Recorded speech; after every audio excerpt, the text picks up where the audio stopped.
कि लोग इस बात को समझने से आरी हैं कि ईद मिलादुन नबी सल्लल्लाहु ताला अलैहि वसल्लम तो उम्मत इस बात के शुक्र के तौर पे मनाती है कि अल्लाह ने हमें अपने नबी का ग़ुलाम बनाया। आओ मैं तुम्हें मुस्लिम शरीफ पढ़ के सुनाता हूँ। और रावी भी वो बंदा जो हर वक्त हुजूर के करीब रहते थे, हज़रत अनस बिन मालिक रदी अल्लाह ताला। आप फरमाते हैं मुझे वो दिन भूलता ही नहीं, मैं भुला सकता ही नहीं जिस दिन मेरे नबी पाक मक्के से हिजरत करके मदीना तैयबा तशरीफ़ लाए। हुजूर उस दिन क्या हुआ था, तो हज़रत अनस बिन मालिक फरमाते हैं सारी बीबियाँ छतों पे चढ़ गई। सारी औरतें अपने अपने काम में मसरूफ़ होती हैं, कोई किसी वजह से छत पे चढ़ जाए तो चढ़ जाए, सारी इकट्ठी तब भी चढ़ती हैं जब गली में कुछ और हो, जब कोई अनोखी बात। सारी बीबियाँ छतों पे चढ़ गईं, बच्चे दरख्तों के साथ चिमट गए और फरमाते हैं कि 70 के करीब लोग हुजूर की सवारी के आगे थे और बाकी सैकड़ों की तादाद से सवारी के पीछे थे। और फरमाते हैं ये अलग मंजर था। और ये मुस्लिम शरीफ में नारा मौजूद है, मुस्लिम शरीफ में, ये सही मुस्लिम में मौजूद है कि जब हुजूर मदीने आ रहे थे तो मदीने वाले नारा लगाते थे या मुहम्मदा या रसूल अल्लाह, और चलते हुए लगा रहे थे या मुहम्मदा या रसूल अल्लाह का वो नारा लगा रहे थे। और फिर हज़रत अनस बिन मालिक फरमाते हैं ये दो मंजर ये थे, एक तीसरा मंजर भी था। मदीना शरीफ के अंदर कुछ कबीले थे, आज भी ऐसा होना नहीं चाहिए। ये इस्लाम ना सिर्फ इसको नापसंद करता है बल्कि इसकी तरदीद करता है। छोटी बरादरी बड़ी बरादरी आज भी तकसीम है, नहीं होनी चाहिए। अरब के अंदर भी तकसीम थी, कुछ कबीलों को छोटा जानते थे, कुछ को बड़ा जानते थे। एक कबीला था बड़ा कबीला, बनु नज्जार का, चौधरियों का कबीला, सेठों नवाबों का कबीला, बड़े लोगों का कबीला। उस कबीले की बेटियां एक कोने में दफ लेके बैठ गई। नबी पाक सल्लल्लाहु ताला अलैहि वसल्लम के गुलामों बात को समझे। एक मंजर ये कि औरतें छतों पे, आज हम मना करेंगे क्योंकि ये पर्दे की आयतें नाज़िल होने से पहले की बात है, अब आयतें आ गई, अब हम ये इजाज़त नहीं देते। औरतें छतों पे चढ़ गईं, मर्द गलियों में नारे लगाने लगे और बनु नज्जार कबीले की बेटियां, छोटी बच्चियां वो एक कोने में दफ लेके बैठ गईं और वो पढ़ने लगी ताला अल बदरु अलैहि। अब तो मिलाद गरीबों में रह गया है, हमारे यहाँ फैशन हो गया है। जब हालात ख़राब होते हैं तो लोग बरकत के लिए मिलाद कराते हैं, और जब अमीर हो जाते हैं फिर उन्हें मिलाद के जायज़ होने की दलील ही कोई नहीं मिलती। फिर वो ये फैशन है। बंदा थोड़ा सा पढ़ जाए ना दो चार चीज़ें तो हर चीज़ को गलत कहना उसकी तबीयत होती। फिर ये फैशन है कि मेरी सोसाइटी नहीं हो गई, किताबें नहीं हो गई, फर्नीचर नया हो गया, दोस्त नए हो गए, तो मज़हब वही पुराना। ओए होए, कोई तरक्की करनी चाहिए। फिर वो तरक्की करते हैं बेचारे, और जिनकी पीछे 10 नस्लें और 50 नस्लें मिलाद मनाती आ रही, को इतनी दलील कोई नहीं मिली। सुभान अल्लाह। जिनकी दादी वुज़ू करके खीर पकाती थी 11वीं की, जब अमीर हो जाते हैं तो उन्हें 11वीं पकाने की दलील ही नहीं मिलती। अब आप अमीर हो गए मेरे भाई, आपका फैशन है, ये तबीयत का हिस्सा है। आप चाहते हैं कि मैं वो काम करूं जो दरवेश लोग, सादे लोग नहीं करते। तुम अपने मामलात को बचाने के लिए नारे लगाओ तो तुम्हारे पास सारी दलीलें हैं, लेकिन ये तुम्हारा नसीबा है कि तुम झूठों के नारे लगाते हो। लेकिन ये गरीबों का नसीबा है कि मिलाद वाले रसूल का नारा लगा। ये गरीब का हिस्सा है। लेकिन वो बनु नज्जार की बच्चियां गरीब नहीं, अमीर घराने से थी। उन्होंने जो बात की उसको हफीज जलंधरी ने लिखा। मरहूम कहने लगे कि वो नन्ही बच्चियां, छोटी बच्चियां थी, कहते वो नन्ही बच्चियां वहां बैठकर दफ बजाती थी और रसूल पाक की जानिब इशारे करके गाती थी और लोगों से कहती थी कि ये को हमारा पेशा नहीं दफ बजाना, हम तो चौधरियों की बेटियां हैं, हम तो बड़े खानदान से हैं। वो नन्ही बच्चियां जो बैठकर वहां दफ बजाती थी, रसूल पाक की जानिब इशारे करके गाती थी और कहती थी हम हैं बच्चियां नज्जार के आली घराने की, खुशी है आमिना के लाल के तशरीफ लाने। हमें बड़ी खुशी है आमिना के लाल के, खुशी है आमिना के लाल के, खुशी है आमिना के लाल के, हमें खुशी है आमिना के लाल के तशरीफ, खुशी है बस आमिना के लाल के तशरीफ। नबी पाक सल्लल्लाहु अलैहि वसल्लम से उम्मत का जज्बाती रिश्ता है। ये पहले दिन से ही अबू जाल कब मना करता था किसी मुसलमान को कि खाना काबा में नमाज ना पढ़ो, कहता पढ़ो। हज़रत सुहैब इब्न सन्नान रूमी से उसने कहा कि आप अपने तरीके के मुताबिक, मुसलमानों के तरीके के मुताबिक काबे के अंदर नमाज पढ़ें, जो मर्जी करें। रोकते तो वो नबी पाक के करीब जाने से थे। वो मंडियों में बैठ जाते थे, हुजूर के करीब ना जाना, हुजूर के करीब ना जाना, हुजूर के करीब ना जाना। मेरी बात को आप समझे और हमेशा याद रखें, उम्मत का नबी पाक से जज्बाती रिश्ता, जज्बाती, ये जो रसूलुल्लाह की उम्मत है ये गुनाहगार हो सकती है पर अपने नबी की गद्दार नहीं होती। मैं आपको सही कह रहा हूँ। मेरे क्लीन शेव नौजवान के कान में आप जाके कहें नबी पाक, चाहे उसने नमाज ना पढ़ी हो, चाहे उसने दाढ़ी ना रखी हो, आप हुजूर का नाम लें, उसके रोंगटे खड़े हो जाते हैं, उसकी तबीयत, उसका दिल धक धक करता है, उसकी एक एक रूह से मोहम्मद मोहम्मद की आवाज़ें निकलती। ये फैज़ है रसूल पाक का और ये करम है अल्लाह का इस उम्मत के साथ। अमीर मिल्लत पीर जमात अली शाह साहब मुहद्दिस अली पूरी फरमाते हैं, एक जगह हिंदुओं का जलसा था, हिंदू पंडित तकरीर कर रहा था, उसने नबी पाक सल्लल्लाहु अलैहि वसल्लम की शान में माज़ अल्लाह को बेअदबी कर दी। मुसलमान थे ही नहीं, एक मुसलमान था, वो मलंग नहीं होते दौरी डंडे वाले, उसके पर रंगीन डंडा था, वो कहीं दूर बैठा था, तो उसने सुन ली, स्पीकर चल रहा था, तो वो डंडा लेके तो स्टेज पे चढ़ आया। वो कहता मैंने पंडित के सर में मारा एक ही है, पर मारा ज़रा सही करके। वो ढेर हो गया, लोगों ने गिरफ्तार कर लिया, जेल में चला गया। पीर साहब कहते हैं मैं मिलने गया, बंदे को बिस्मिल्लाह भी सीधी नहीं पढ़नी आती, सूरत इखलास भी ठीक नहीं आती, उसे रब्बाना आती ना, दुआ नहीं कर सकता, मलंग है। मैं मिलने गया और मैंने कहा यार ना तू नमाज पढ़े, ना दाढ़ी रखे, ना तू मस्जिद जाए, पर तूने कमाल कर दी। तो कहते हैं पीर साहब छम छम रोया और पंजाबी में कहने लगा पीर साहब मैं गुनाहगार हाँ, पर अपने नबी दा गद्दार ते नहीं ना। ये गुनाहगार और गद्दार में फ़र्क होता है। मैं गुनाहगार हूँ पर यह तो नहीं ना किसी की जरूरत कि मेरे सामने मेरे नबी के बारे में बात कर जाए और साड़ी उच्ची ते सुच्ची सरकार नू गल कर जाए। ये बात आप समझें। दुश्मन अहमद पे शिद्दत कीजिए, मुल्हिदों से क्या मुरव्वत कीजिए, शिरक ठहरे जिसमें ताज़ीम रसूल, उस बुरे मजहब पे लानत कीजिए और मिसले फारज जलजले हो नजद में जिक्र आयाते विलादत कीजिए और या रसूल अल्लाह की कसरत कीजिए। नबी पाक का प्यार उम्मत के लिए सरमाया हयात है। रसूल पाक के साथ उम्मत का वालेहाना रिश्ता है। नबी पाक के साथ वाले हजरत खुबैब को गिरफ्तार कर लिया मक्के वालों ने। उस वक्त गुर्बत थी इस्लाम पर। मक्के में सारे लोग इकट्ठे हो गए और चौक में फांसी देने लगे हजरत खुबैब को। कहना आसान है, करना बड़ा मुश्किल है। बंदा जेल में उलझ जाए तो मैंने बड़े बड़े सियाने लोग माफिया मांगते देखे, बड़े बड़े लोग कहते देखे हैं कि ये काम बड़ा। कैदे तन्हाई बजाते खुद एक मुसीबत है। आपको अकेला रहना पड़ जाए ना, ये लॉकडाउन हुआ है तो लोग नफसियाती मरीज बन गए। अकेले रहना, तन्हा रहना कुछ छोटा काम है। हजरत खुबैब अकेले और मक्के का दौर और चारों जानिब काफर, और चौक में जब फांसी पे लटकाया जाने लगा तो अबू सुफियान बोले और बोल के कहने लगे यार बंदा कोई काम करके बड़ा पछताता भी है कि यार नतीजा क्या निकला। तो माज़अल्लाह आपका भी नतीजा तो फांसी है, तो आपका क्या ख्याल है। ये आप यकीन करें कि लोग सही सही साथ चलते हैं, थोड़ी सी दुश्वारी उठानी पड़ जाए तो कहते हैं मैं गाड़ी ठीक था, पर इन्हीं पत्थरों पे चल के अगर आ सको तो आओ। मेरे घर के रास्ते में कोई कहकशा नहीं है। लोग ना मीठा मीठा खाना चाहते हैं, थोड़ा कड़वा आ जाए तो मुसीबत बन जाती है। कहते हैं सारे ही फलाने से प्यार करेंगे तो मैं करूँगा, सारे मुखालफत भी करेंगे तो हम इंशाल्लाह प्यार ही करेंगे। ये क्या बात हुई कि हम ज़माने का रंग देख के चलेंगे। अब बाद लोग पछता रहे होते हैं।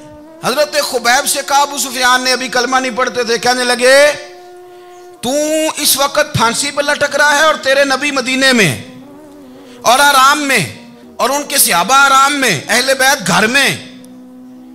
तेरे ज़हन में अगर इस वक्त यह बात हो कि इस वक्त तेरी जगह पे वो होते माज़ अल्लाह, तो फिर क्या होता। मजमा गैरों का, इलाका गैरों का। ये टाइम आया था अब नारा रिसालत लगाने का। अब टाइम आया हजरत खुबैब ने नारा रिसालत लगाना है, पर लगाना किस तरह है कि काफिर याद रखें। हजरत खुबैब से कहने लगे अगर तेरी जगह हुजूर होते तो फिर तेरा क्या ख्याल है माज़ अल्लाह। तो हजरत खुबैब कहने लगे तुम अभी भी नहीं समझे। ठीक है मैं मक्के में अकेला हूँ, सारे लोग मदीने में हैं, पर मैं पछता नहीं रहा, मैं तो फख्र कर रहा हूँ। मैं फख्र कर रहा हूं इसलिए कि चोरी करके जान नहीं दे रहा, मदीने वाले की इज्जत पे जान दे रहा हूं। मैं फख्र कर रहा हूं। फरमाया सुन, तू कहता है तेरी जगह हुजूर होते और तुम उन्हें यहां माज अल्लाह फांसी पे लटकाते। फरमाया सुन, मैं तो ये भी पसंद नहीं करता कि मैं घर में बैठा हूं और मेरे नबी को हल्का सा कांटा भी चुभ जाए। हमारा अपने नबी से मोहब्बत का रिश्ता है, एक कांटा भी हुजूर के कदम मुबारक में चुभे हमें बर्दाश्त। मजमा उनका था, नारे लग रहे थे, हमने मुसलमान पकड़ लिया, लेकिन हजरत खुबैब ने अकेले, अल्लाह करे आपको मेरी बात की समझ आए, अल्लाह करे आपको समझ आए, अकेले जब फांसी के तख्ते के करीब नारा लगाया ना कि मैं तो कांटा भी नहीं चुभने दूंगा अपने नबी को, अब सारे हार गए। अब उस एक जुमले ने ना इनको शिकस्त खुर्दा कर दिया। अब बोल कुछ नहीं सकते थे, गर्दनें झुक गई। और जब सन्नाटा छाया तो अबू सुफियान साथ वाले से कहने लगा, बाकी सारी बातें अपनी जगह पर हैं, पर असहाबे मोहम्मद से प्यार तो बड़ा ही करते हैं ना। और वो कच्चा रंग ललारी वाला जेड़ा चढ़दा ते लैंदा रहिंदा, ए इश्क तेरे दा रंग मुहम्मद चढ़ जाए फेर नहीं लैंदा। कहा यार प्यार तो ये करते हैं ना, इसमें कुछ शक वाली बात। इस प्यार से काफिर डरता है। नबी पाक के साथ जज्बाती वाबस्तगी, हुजूर के साथ गुलामों का जज्बाती रिश्ता, और नबी पाक सल्लल्लाहु ताला अलैहि वसल्लम की आमद पर तशक्कुर के जज्बात।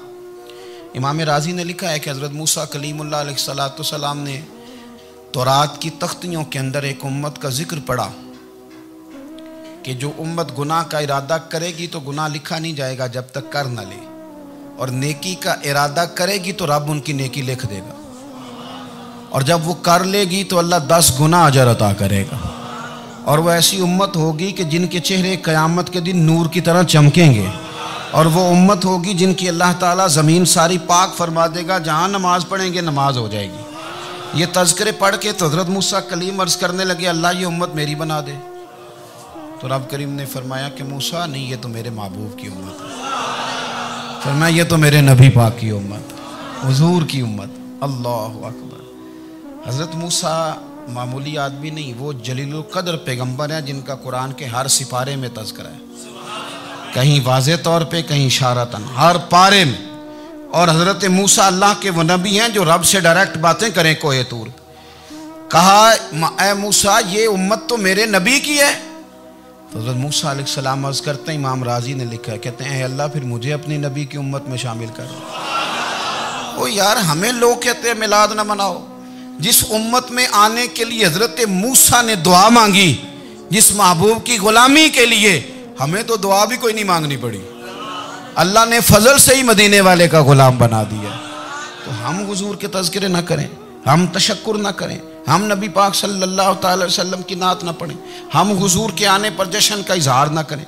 हर वो जायज़ तरीका जिससे इजहार खुशी हो सके वो मिलाद पे करना चाहिए, और उसके लिए असबाब बनाने चाहिए। उम्मत का एक जज्बाती अंदाज होना चाहिए नबी पाक के साथ, एक वारफ्तगी, एक ज़ौक़, एक तबीयत के अंदर विजदान। नारा मतलब इस तरह ना हो कि बस चल रहा है काम। मैं नहीं हूँ कायल, मैं कहता हूँ पहले तो कोई लगाए ना, और फिर नारा जब लगता था ना तो मुसलमानों के यहाँ नारा लगता था तो बड़े बड़े लोग कांप जाते थे। सूफिया ने लिखा है कि हज़रत उमर ने जब कलमा पढ़ा ना तो 39 बंदे कलमा पढ़ते थे। तो नबी पाक ने रात को दुआ मांगी, ऐ अल्लाह उमर को मुसलमान करके इस्लाम को इज़्ज़त दे। हज़रत उमर सवेरे आ गए, मुझमें वो तफसील में नहीं जाता, बात लंबी। हज़रत उमर जब आए ना और उन्होंने आते जब कहा ना कि मैं कलमा पढ़ने आया हूँ, तो हुजूर इतने राज़ी हुए कि नबी पाक ने कहा अल्लाहु अकबर। तो सहाबा ने नारे लगाए अल्लाहु अकबर अल्लाहु अकबर, यानी 40 लोग मुसलमान हुए तो नारे लगे। हमारे सूफिया कहते हैं हज़रत उमर के आने पर जब नारे लगे तो बताओ कि वो तो नारा तकबीर लगा, नारा रिसालत क्यों नहीं लगा?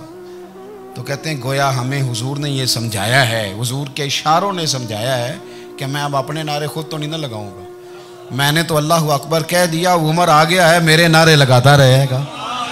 नारे लगेंगे। हज़रत उमर ने पहले दिन ही कहा कि हुजूर आप सच्चे रसूल हैं तो छुप छुप के नमाज क्यों पढ़ें। शुरू हो गए नारे, हुजूर आप सच्चे हैं तो छुप छुप के नमाज का क्या माना हो? तो हुजूर ने फरमाया तेरा क्या इरादा है? हुजूर सारे नहीं, एक मैं, एक अमीर हमजा, एक लाइन के आगे वो लग जाए, एक के आगे मैं लग जाऊं, और बाकी मुसलमान जितने हैं कुल 40 थे, पीछे 18-18, 19-19 बचेंगे। तो तो एक लाइन में वो हो जाए, एक में आगे, एक में अमीर हमजा हो, एक में मैं हूं, तो देख लेते हैं ये हमें नमाज कैसे नहीं पढ़ने देते। हाँ हाँ देख लेते हैं। आए ना मैदान में, इधर आ सितमगर हुनर आजमाए, तो तीर आजमा हम जिगर आजमाए। और गुलामान मोहम्मद जान देने से नहीं डरते, ये सर कट जाए यहाँ रह जाए कुछ परवाह नहीं करते। फरमाया भी पता चल जाता है ना। एक लाइन में हजरत अमीर हमजा हो गए, एक में हजरत उमर हो गए। पहले ये मारते थे, जो हरम शरीफ में मुसलमानों के तरीके पे नमाज पढ़ता था। ये जुलूसों की बड़ी बरकत है, अंदर बैठे रहे ना चुप करके, निकल जाएं तो पता कुछ भी नहीं चलता। जब निकलते हैं ना, लोग कहते हैं जुलूस क्या माना है, तो मैं बताता हूँ ना जुलूस का माना क्या है। हजरत उमर ने बाहर निकले 2 लाइनों का जुलूस, लंबा भी कोई नहीं, बंदे भी 40। और जनाब फारूक आजम बाहर निकले तो उमर का नारा, उमर का। हजरत उमर ने यूं करके आस्तीने बाजू की चढ़ा ली और अपने गले में जो उनके रुमाल था ना, उसको यूं सीने पे बांधा, और इस हाथ में तलवार थी तो यूं करके बाहर लहराई। कहने लगे, ओ मक्के के काफिरो, इधर आओ मेरे सामने। जिसने अपनी बीवी बेवा करानी हो, जिसने बच्चे यतीम कराने हो, वो आए मैदान में। मुस्तफा के गुलाम आज सड़कों पे निकल आए मैदान में, हमारे सामने हमारा मुकाबला करे। आए ना मैदान में, हम निकले हैं। अब हम यहाँ काबे में एलानिया नमाज पढ़ेंगे, हम पढ़ेंगे। ताकत है तो आओ ना, हमारा मुकाबला करो, आओ। कुफर बजाते खुद बहुत बड़ा झूठ है, और झूठ के पैर बस 2 बंदे निकले तलवारें लेके आगे आगे। तो फिर हजरत उमर ने एलानिया नमाज पढ़वाई खाना काबा। तो मेरे भाई, रसूलुल्लाह सल्लल्लाहु अलैहि वसल्लम के गुलाम तो जब नारा लगाते थे तो हो ही कमाल जाता था। फिर बरेली के इमाम बोले, कहने लगे, पेश हक मुजदा शफात का सुनाते जाएं। हुजूर क़यामत के दिन आगे आगे ना, हमारे आगे आगे खुशखबरी देंगे, कहेंगे तुम फिक्र ना करो, आ जाओ, मैं तुम्हें बख्शवाता हूँ, मैं तुम्हारी सिफारिश, आ जाओ पीछे पीछे। हुजूर न पेश हक मुजदा शफात का सुनाते जाएंगे। यकीन करें, बरेली के इमाम को भी बड़ा ही रंग आता है बयान करने का। कहने लगे, आप रोते जाएंगे। अल्लाह को मनाना है ना हुजूर ने। कहते हैं, पेश हक मुजदा शफात का सुनाते जाएंगे, आप रोते जाएंगे, पर हमको हंसाते जाएंगे। बागे जन्नत में मुहम्मद मुस्कुराते जाएंगे, फूल रहमत के गिरेंगे, हम उठाते जाएंगे। और हश्र में होगा हमारा दाखिला इस शान से, हम या रसूल अल्लाह का नारा लगाते जाएं, हम या रसूल अल्लाह का नारा। इमाम राजी कहते हैं, हुजूर ने एक रुका पकड़ा छोटा सा, एक बंदे को लोग दोज़ख में लेके जा रहे हैं। अच्छा मुझे एक बात बताओ, फैसला पहले हो गया है, अल्लाह के सामने हुआ है, और फैसला हो गया और तय हो गया कि दोज़ख में जाना है। वो करीब पहुंच गए दोज़ख के, तो हुजूर ने देख लिया। और बताया किसने? हजरत आदम ने। हजरत आदम कहने लगे, हुजूर वो आपके गुलाम को दोज़ख में ले जा रहे हैं। नबी पाक आगे गए, क्या पढ़ते हैं हमारे भाई? हुजूर ने मुझे उनसे छुड़ा के छोड़ दिया। नबी पाक सल्लल्लाहु अलैहि वसल्लम आगे गए, फरमाया इधर आओ, कहाँ लेके जा रहे हो? अल्लाह के सामने फैसला हुआ है ना, फरिश्तों ने किया है ना। फरिश्ते को किसी से बदध्यानती तो नहीं ना करते, फरिश्तों ने जो किया ठीक किया है ना। क्यों लेके जा रहे हो? सोने गुनाह ज्यादा है, नेकियां थोड़ी हैं। फरमाया मेरे सामने तोलो। किसी फरिश्ते ने नहीं कहा कि सोने हम माज़अल्लाह हमको बेईमान है, हमारी कोई इससे जिद चल, साडा को बनना सान जाए दे नाल। भाई मेरा मतलब है सही तोला है, फैसला है, फरमाया दोबारा तोलो। गोया रब भी फरमाता है, जैसे मेरा महबूब कहता है वैसे ही कर। और कोई नहीं, दोबारा तोल लो, कोई हर्ज नहीं, तोलो ना दोबारा। फरिश्ते दोबारा आएंगे, उन्होंने दोबारा तोला, एक पलड़े में नेकियां, एक पलड़े में गुनाह। अब वो गुनाह फिर ज्यादा निकले तो नबी पाक ने ना जेब से इतना सा रुका निकाला। रुके का भी कोई वजन होता है, वो हुजूर ने नेकियों के पलड़े में रख दिया, नेकियां बढ़ गईं। फरिश्ते भी चुप कर गए, चलो भाई जन्नत में। मेरी तरह का था ना, पता सारा है सरदार ने की थी, पता तो था ना उसे, मन आनम के मन दानम। तो सीधा हुजूर के कदमों से जा लगा, कहने लगा सोने मैं तो सारी जिंदगी गुनाह करता रहा, ये कौन सी नेकी है? तो हुजूर फरमाने लगे चुप कर, जन्नत का दरवाजा खोल गया, तू जा जन्नत में। हुजूर रुके में क्या है? फरमाया तूने एक दिन दरूद सलाम नहीं पढ़ा था, मैंने तेरा संभाल के रखा हुआ तेरा दरूद शरीफ, वो नारे रिसालत भी तूने लगाए थे, वो तू खोल के मेरे तज़किरे मैंने तेरा संभाल लिया। दोज़ख में मैं तो क्या, मेरा साया ना जाए, क्योंकि रसूल पाक से देखा ना जाए, मेरे रसूल पाक। और मेरी बात सुनो, मैं भी आपको खाना नहीं खिलाता, लंगर मेरे संगी खिलाते हैं, मेरे दोस्त आपको खाना पेश करते हैं। हर जगह आप जाते हैं तो वहाँ कुछ लोगों की ड्यूटी होती है, लेकिन तिरमिज़ी शरीफ सियासता की हदीस है। हज़रत अनस ने पूछा था हुजूर क़यामत में कहाँ मिलेंगे? फरमाया हौज़े कौसर पे। हुजूर वहाँ अनस पानी पिलाएंगे कि बिलाल पिलाएंगे कि सुहेब पिलाएंगे? फरमाया नहीं, उम्मत प्यासी आएगी तो मैं अपने दस्ते मुबारक से पानी पिलाऊं। हुजूर वहाँ ना मिले तो फरमाया पुल सिरात पे आना, उम्मत गुजरेगी तो मैं रब्बे सल्लिम की दुआएं करूँगा। तो आला हज़रत फरमाते हैं जब हुजूर दुआ कर रहे हैं तो डरने की ज़रूरत क्या है? खुदा की रज़ा चाहते हैं दो आलम, खुदा चाहता है रज़ाए मोहम्मद। रज़ा अब पुल से वज्द करते गुजरी कि है रब्बे सल्लिम दुआए मोहम्मद सल्लल्लाहु। तो हुजूर वहाँ मुलाकात ना हुई तो फिर इस हदीस को भी ये हदीस मजबूत कर देगी। हुजूर फरमाने लगे फिर मिज़ान अमल पे आ जाना, उम्मत के अमल तोल रहे होंगे और मैं कामयाबी की दुआएं मांग रहा हूँगा। तो जिसके लिए हुजूर दुआ मांगेंगे नाकाम होगा, नाकाम होगा। अपने बच्चों को हुजूर की मोहब्बत सिखाएं, नबी पाक सल्लल्लाहु अलैहि वसल्लम की ग़ुलामी करें।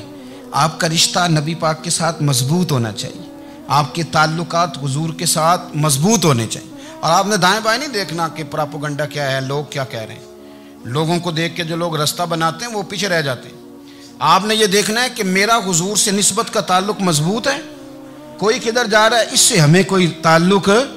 इस वक्त आलमी हालात क्या हैं, कौमी हालात क्या हैं, मुआशी हालात क्या हैं, जर्नलिस्ट क्या कह रहे हैं फलाने के, हमें इससे गरज नहीं है।